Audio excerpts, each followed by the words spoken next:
नमस्कार, मैं हूं आपके साथ जया शेट्टी और आप देख रहे हैं युग का इंसाफ न्यूज चैनल। आइए देखते हैं आज की ताज़ा खबरें। विधानसभा चुनाव में करारी हार के बाद लोकसभा चुनाव में भी प्रत्याशी नहीं होने के साथ कांग्रेस पार्षद दल में दल बदल करने वाले लोगों पर विश्वासघात का आरोप शहर महिला कांग्रेस अध्यक्ष ने लगाते हुए दल बदलू पार्षदों को अयोग्य घोषित करने हेतु राज्यपाल को पत्र लिखा है। गौरतलब है कि लोकसभा चुनाव के ठीक पहले शहर के 3 पार्षदों द्वारा कांग्रेस छोड़ भाजपा में शामिल होने के बाद अब दल बदलू पार्षदों के खिलाफ कांग्रेस ने कोर्ट के माध्यम से राज्यपाल को याचिका भेजी है। शहर महिला कांग्रेस अध्यक्ष सोनिला मिमरोट भाटिया, निगम के नेता प्रतिपक्ष चिंटू चौकसे व अधिवक्ता जयेश गुरनानी ने प्रेस क्लब में पत्रकारों से चर्चा करते हुए दल बदल कानून का हवाला देते हुए कांग्रेस से भाजपा में शामिल होने वाले 3 पार्षदों के क्षेत्र में पुनर्चुनाव कराने के लिए कोर्ट की शरण ली है। अधिवक्ता जयेश गुरुनानी के माध्यम से प्रदेश के राज्यपाल को याचिका भेजी है, जिसमें कांग्रेस छोड़ने वाली पार्षद ममता सुभाष सुनील, शिवम यादव और विनीता धर्मेंद्र मौर्य शामिल है। प्रेस वार्ता करने वाले नेताओं और अधिवक्ता के मुताबिक याचिका में उक्त तीनों पार्षदों को दल बदल कानून का हवाला देकर पद से हटाने तथा उक्त तीनों वार्डों में फिर से चुनाव कराने की मांग भी की गई। युग का इंसाफ के लिए ब्यूरो रिपोर्ट प्रकाश महावर कोली। घटनाएं जो अभी घटी, जो आप सबने देखे, आप सब साक्षी हैं उस चीज़ के कि कैसे हमारे सांसद प्रत्याशी अक्षय कांतिबम साहब ने चुनाव के कुछ दिन पहले अपना दल बदला और पार्टी बदल के दूसरी पार्टी में चले गए। उसका खामियाजा हमारी पूरी कांग्रेस ने भुगता है, हमारी इंदौर की पूरी जनता ने भुगता है। साथ ही उसके बाद हमारे 3 पार्षद ममता सुभाष सुनील जी, हमारे यादव जी और विनीता धर्मेंद्र मौर्य जी, तीनों ने कांग्रेस पार्टी छोड़कर बीजेपी ज्वाइन की। तो वहाँ की जनता से जब मैं मिली, वहाँ की जनता ने मुझे बताया कि दीदी हमने तो कांग्रेस को वोट दिया था,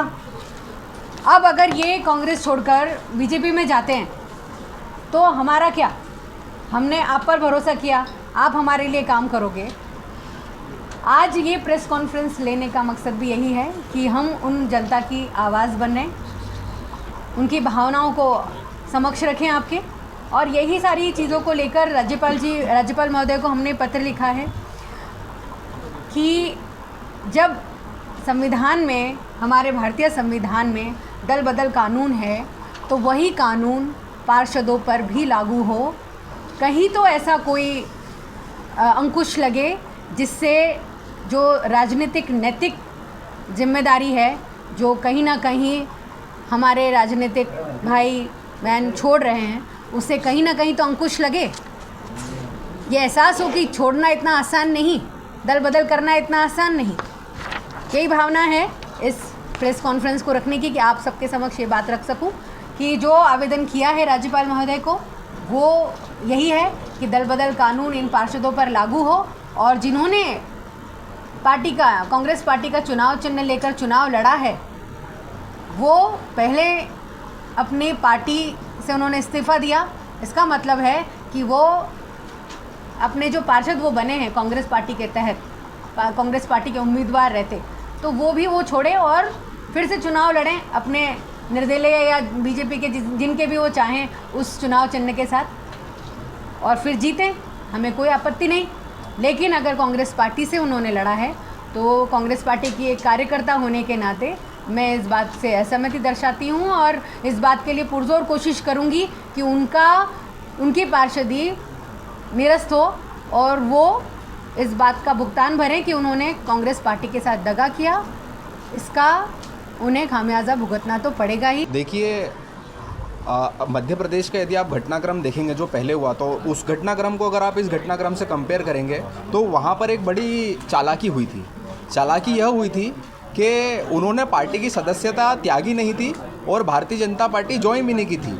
उन्होंने पहले रेजिग्नेशन दिया था और रेजिग्नेशन देने के पश्चात भारतीय जनता पार्टी ज्वाइन करी थी, तो इसीलिए उनके ऊपर दल बदल कानून जो है वह लागू नहीं हुआ था। और यदि दल बदल कानून लागू हो जाता तो 6 साल के लिए जितने भी लोग गए थे कांग्रेस पार्टी से, वह चुनाव भी नहीं लड़ पाते। परंतु वर्तमान में क्या हुआ है, आप इसे मतलब कानून की अज्ञानता कह लीजिए कि उनको ज्ञान नहीं था इस बात का कि वह पार्टी तो ज्वाइन कर रहे हैं, पर उसके कॉन्सिक्वेंस जो हैं वह शायद उनको भारतीय जनता पार्टी के लोगों ने बताए नहीं। और चूंकि अब उन्होंने पार्टी ज्वाइन कर ली, गमछा डाल लिया है, और अब वह अपने आप को सनातनी जो है वह कहने लग गए हैं। तो अब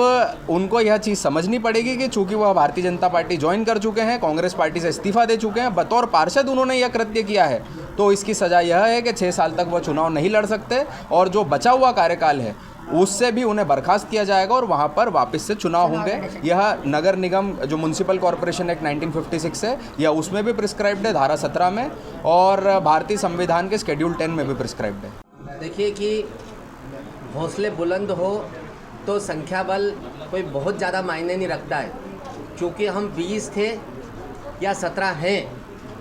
17 है तो 17,000 की ताकत के बराबर मजबूती से अन्याय और अत्याचार के खिलाफ लगातार लड़ते आ रहे हैं और लड़ते रहेंगे जब तक कि हम जनता को इस भारतीय जनता पार्टी की भ्रष्ट और निकम्मी सरकार से मुक्त ना करवा दें। निश्चित रूप से लोग धर्म के नाम पे, जात के नाम पे, समाज के नाम पे या सरकारी पैसे में सरकार इधर बदल नहीं पाई। अदरवाइज़ ये तय था कि इस बार मध्य प्रदेश में कांग्रेस की सरकार बनना थी। भारतीय जनता पार्टी ने सरकारी खजाने का दुरुपयोग करके एन लालच दे के, प्रलोभन दे के सरकार बना ली। लेकिन आने वाले समय में जब ये लाडली बहनों को पैसे नहीं मिलेंगे, जिस पैसे से आपने सरकार बनाई, तो वो परिवर्तन दिखेगा और भारतीय जनता पार्टी को लोग ढूंढेंगे कि कहाँ है ये। इसी विषय है ये कि जिस तरीके से 22 विधायकों ने समर्थन वापस लेके सरकार गिराई, एक शानदार सरकार चल रही थी कमलनाथ जी की, और सब जगह वापस से उपचुनाव हुए, उसी तरह से हमारी बहन सोनीला मिमरोड जी पार्षद जी ने भी ये मुद्दा उठाया है। पूरा कांग्रेस पार्षद दल पार्टी पूरी सोनीला दीदी के साथ है और हम आपके माध्यम से मध्य प्रदेश के राज्यपाल से, और हम इसको कोर्ट भी ले जा रहे हैं, माननीय राज्यपाल महोदय से निवेदन है कि लोकतांत्रिक व्यवस्थाओं को जिंदा रखने के लिए और लोकतांत्रिक मूल्यों का संरक्षण करने के लिए बहुत आवश्यक है कि जिन लोगों ने जिस पार्टी से पार्षद चुना गया, वो उस पार्टी के साथ, उस मातृ संस्था के साथ में अगर धोखा करते हैं, दगाबाजी करते हैं या व्यक्तिगत लालच से या किसी भी डर भय में किसी भी कारण से अगर वो दूसरी पार्टी में जाते हैं, वो चाहे भारतीय जनता पार्टी का जाए चाहे कांग्रेस का जाए, तो निश्चित रूप से ऐसे लोगों की पार्षदी की सदस्यता ख़त्म होना चाहिए और इस प्रकार के लोगों को कम से कम 6 साल के लिए अयोग्य घोषित करना चाहिए, ताकि जिस पार्टी ने आपको पार्षद बनाया, भाई ज़्यादा आप में ऐसा लग रहा था कि आप बहुत लोकप्रिय है तो आप स्वतंत्र रूप से चुनाव लड़ते, इंडिपेंडेंट चुनाव लड़ते या भारतीय जनता पार्टी से ही चुनाव लड़ लेते टिकट लेके। लेकिन निश्चित रूप से आपने धोखा दिया है पार्टी को, पार्टी के साथ दगा करा है आप लोगों ने। पार्टी ने आपको बड़े सम्मान के साथ टिकट दिया, आपको पार्टी के नाम से आप पार्षद बने, तो आपको कोई अधिकार नहीं कि जिस पार्टी के नाम से आप पार्षद बने, आपको नैतिकता के नाते भी इस्तीफा देना चाहिए और जिस पार्टी में आप गए हो उस पार्टी से चुनाव लड़ो और अपनी काबिलियत साबित करो कि आप कहीं भी रह के चुनाव जीत सकते हो, कांग्रेस के पार्षद के रूप में नहीं। अब अगर आपको वाकई में पार्षद के रूप में रहना है तो इस्तीफा देना चाहिए और भारतीय जनता पार्टी से लड़ना चाहिए चुनाव, और चुनाव में क्या होगा ये आने वाला समय बताएगा। दूसरा तो देखिए, जो जानकारी है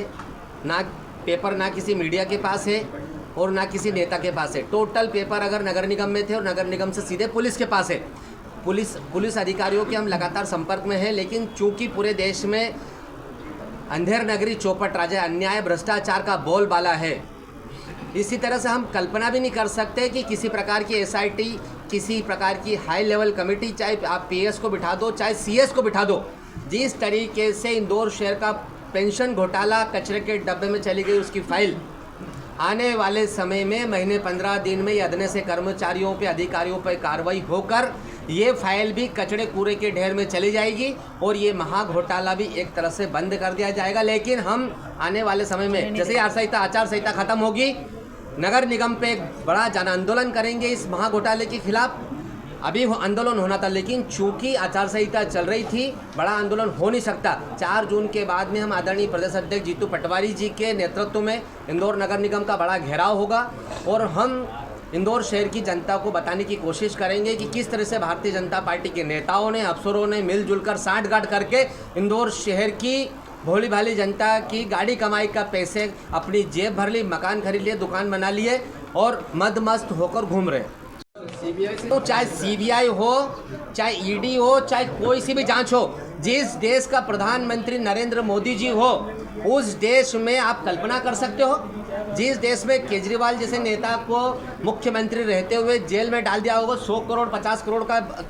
मामला है, दिल्ली जैसे शहर के सीएम को अंदर डाल दिया और यहाँ 1000 करोड़ का घोटाला हो गया, और आज तक हम सुनील गुप्ता जैसे लोग और जो नेता इसमें इन्वॉल्व है उनके नाम तक बाहर नहीं आ पाए। इसलिए हम कल्पना भी नहीं कर सकते इस समय कि जिस देश का प्रधानमंत्री नरेंद्र मोदी जी हो और जिस प्रदेश के मुख्यमंत्री आदरणीय मोहन यादव जी हो, मोहन यादव जी के बारे में सबको पता है कि मुख्यमंत्री बनने से पहले वो क्या करते थे, क्या नहीं करते थे। इसलिए हमें पूर्ण रूप से आशा है कि अभी कुछ भी अच्छा नहीं होने वाला है, कुछ भी न्याय होने वाला नहीं है। आने वाले में समय में सरकार चेंज होगी, 4 जून को कांग्रेस की सरकार बनेगी, तो निश्चित रूप से कुछ न कुछ परिवर्तन आएगा और हम भ्रष्टाचारियों को सलाखों के पीछे डलवाने के लिए पूरे प्रयासरत हैं और रहेंगे। ताज़ा खबरों के लिए युग का इंसाफ न्यूज़ चैनल को लाइक शेयर सब्सक्राइब जरूर करें। धन्यवाद।